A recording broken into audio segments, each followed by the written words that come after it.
Hi, welcome to part 2 of my Terry Melcher podcast on how Tom ONeill wronged Terry Melcher in his 2019 book, Chaos. So this is part 2. Let's get straight to business, shall we? So Tom ONeill doesn't provide official dates for events that he lists in his book. We talked about this very briefly at the end of the first part of this podcast, but I'd like to move further. So, as I've asserted in my first video, I discuss how Tom ONeill provides a narrative approach rather than an analytical, giving his book more of a storytelling kind of perspective rather than analyzing the events in order to help us understand the evidence and the claims that he's making as well.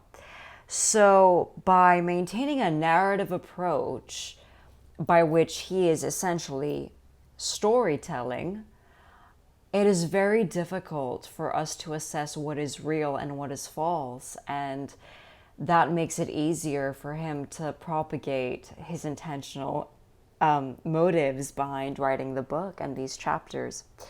So in his inability to mention official dates, that being May 18th and June 6th, which were the days that Terry Melcher visited Spahn Ranch to hear Charles Manson play and sing, ONeill lists the visits taking place between 4 days. But any 1969 calendar will confirm a 20-day difference. Whenever ONeill sees gaps in providing substantial evidence to frame Terry Melcher in a negative light, he deploys sources on Dennis Wilson and Greg Jacobson to make up for it.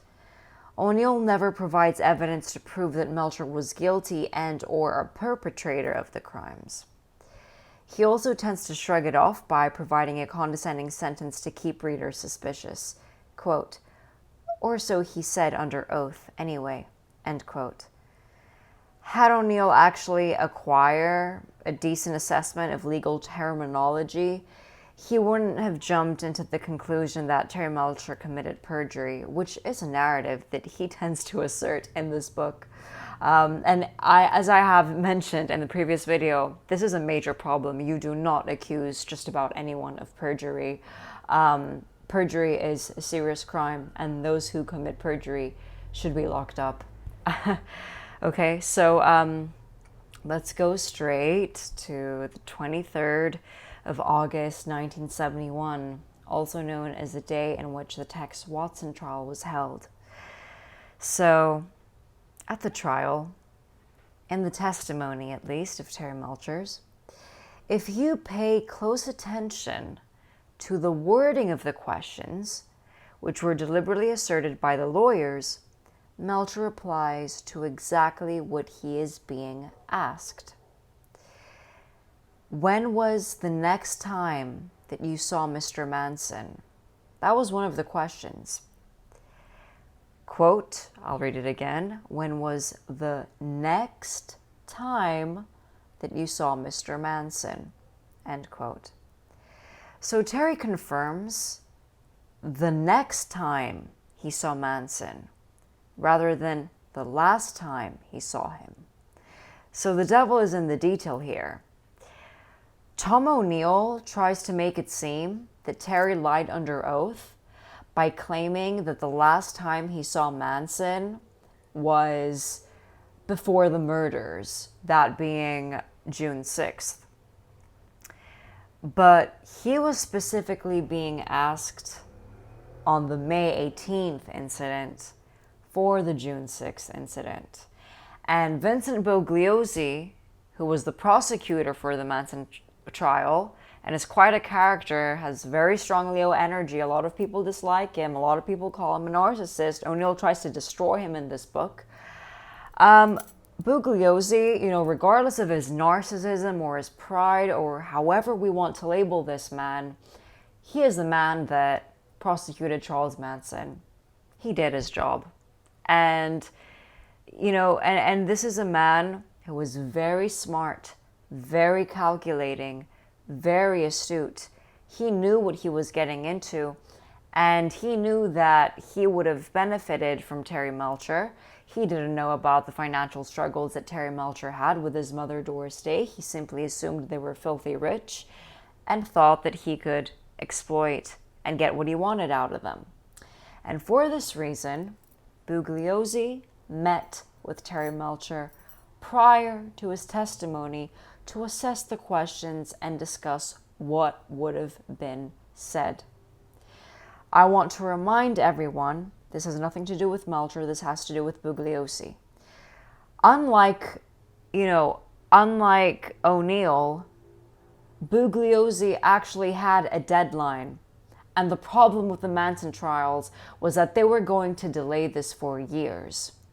And Bugliosi was fighting for the death penalty, which got removed in 1972. California abolished it, which is why Charles Manson and the Manson family members involved didn't get on the death chair, basically, in a few words. I'll put it that way. Okay? So Bugliosi was fighting for the death penalty. And he had to get all the right people, in this case, interview the right people, and assert the right narrative. That at times involves keeping information off the decision-making process, off the agenda, but it doesn't necessarily mean that you're lying.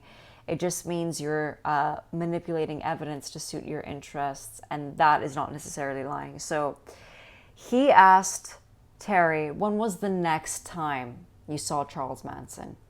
He didn't ask him when was the last time you saw Charles Manson. So I want to make that very clear. I hope I have, so we can move forward for now. When ONeill can't provide substantial evidence, he types endless descriptions of his attempts to find research rather than actually providing it.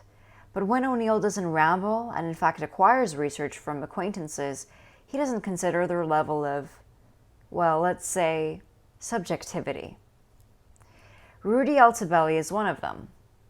We know that Rudy Altobelli sued Roman Polanski and Life magazine for the crime scene photos, which ultimately damaged the market value of 10050 Cielo Drive. We also know that he lived there alone for 20 years after his client Olivia Hussey briefly lived there a month after the murders. This is the same man who warned Melcher that the home was haunted and that a, quote, spirit of a dead, jealous woman, end quote, existed. So it is possible that Altobelli was fantasy-prone and not a reliable source. Claiming that Melcher moved back was his way to insinuate the home still carried value. It is highly unlikely that Melcher wanted to purchase the home. ONeill does not consider Melcher's financial troubles during this time period. These claims are simply a reflection of Altobelli's last resort, a means to recover from the damage caused to the value of Cielo Drive, that which was affected by the murders and the Manson crimes. Melcher's stepfather's passing led to him and his mother discovering that he placed $22 million of Doris Day's net worth into poor investments. They were now bankrupt. Terry was bringing money from studios into the Doris Day show, where he served as a producer on Doris's new TV contract. Marty's death in April 1968 led to months of Terry and Doris discussing bankruptcy issues with lawyers. Melcher's work at the record studio across 1968 was the means to bring money to Doris and market his star value. This is the real reason why Manson couldn't get close to him in 1968. Carol Friedman, Dennis Wilson's ex-wife, is a negative, subjective source of reference that Tom ONeill uses in his favor to insult Terry Melcher and speak badly of him. And I say this because, well, firstly, Carol Friedman was married to Dennis Wilson from July 1965 to January 1968. Wilson met Manson in the spring of 1968. Thirdly, Carol would naturally dislike Terry due to his Golden Penetrator's association with Dennis, her ex-husband. Now, another source was Danny DiCarlo, who claimed he saw Melcher visit Manson and the girls after the Tate LaBianca murders. Although this is true, what DiCarlo claims to have seen is subject to debate, purely from the standpoint that he was Charles Manson's right-hand drug dealer. So I cannot post this on YouTube just for copyright purposes, as this is from a documentary.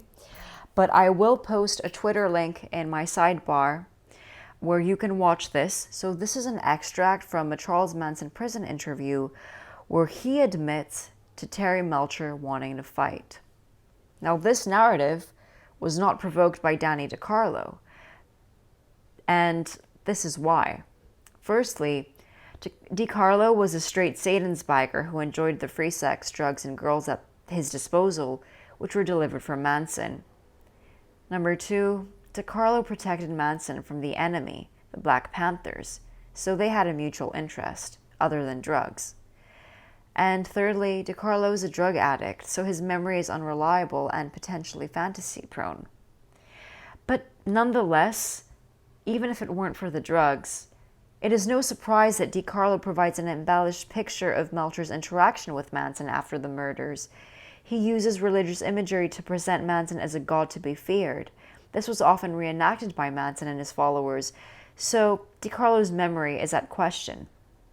And this religious imagery did not only take place during the rituals, the drug rituals, where Charles Manson would, spoon feed his followers with LSD, but be very careful of taking the dosage himself.